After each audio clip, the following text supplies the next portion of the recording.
प्रादेशिक सेना आज अपना 76वां स्थापना दिवस मना रही है। सन 1949 में आज ही के दिन देश में प्रादेशिक सेना की स्थापना की गई। प्रादेशिक सेना के जवान देश की सुरक्षा और सेवा में सदैव तत्पर हैं। वर्तमान में भारतीय प्रादेशिक सेना में लगभग 50,000 जवान हैं। देखिए ये खास रिपोर्ट। भारत की प्रादेशिक सेना का 76वां स्थापना दिवस आज मनाया जा रहा है। 9 अक्टूबर 1949 को भारत के पहले गवर्नर जनरल सी राजगोपालाचारी ने इसका औपचारिक उद्घाटन किया था। लेकिन क्या आप जानते हैं इस दिन का महत्व, स्थानीय सेना क्या है और इसका क्या योगदान है?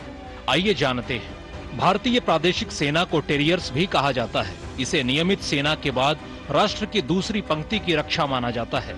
इसमें ऐसे नागरिक शामिल होते हैं जो सामान्य दिनों में अपने नागरिक जीवन के पेशे से जुड़े रहते हैं, लेकिन जब देश को उनकी आवश्यकता होती है तो वे वर्दी पहनकर मोर्चा संभालते हैं। वर्तमान में भारतीय प्रादेशिक सेना में लगभग 50,000 जवान हैं, जो 65 विभागीय और गैर विभागीय इकाइयों में देश भर में सेवा दे रहे हैं। आपको बता दें, प्रादेशिक सेना का वर्तमान स्वरूप 18 अगस्त 1948 को आया। टेरिटोरियल आर्मी एक्ट पारित हुआ। इसके बाद 9 अक्टूबर 1949 को सी राजगोपालाचारी ने इसे औपचारिक रूप से लॉन्च किया और तभी से यह दिन प्रादेशिक सेना स्थापना दिवस के रूप में मनाया जाता है। हालांकि इसकी परिकल्पना आजादी से पहले ही हो चुकी थी।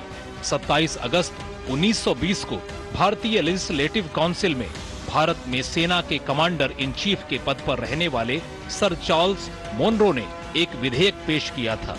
उनका कहना था कि 1917 का भारतीय रक्षा बल केवल अस्थायी व्यवस्था थी। प्रादेशिक सेना की भूमिका बहुमुखी है। यह नियमित सेना को स्थिर और प्रशासनिक कर्तव्यों से राहत देती है, प्राकृतिक आपदाओं में नागरिक प्रशासन की मदद करती है और जरूरत पड़ने पर नियमित सेना को अपनी इकाइयां उपलब्ध कराती है। भारतीय प्रादेशिक सेना ने उत्तर पूर्व, जम्मू कश्मीर और भारत की पश्चिमी व उत्तरी सीमाओं पर सक्रिय भूमिका निभाई है। इसके अलावा 1987 से 1990 तक यह श्रीलंका में भारतीय शांति सेना का हिस्सा भी रही। वीरता, त्याग और समर्पण से भरी यह सेना सच में गौरव और गर्व की प्रतीक है। यही है भारत की प्रादेशिक सेना।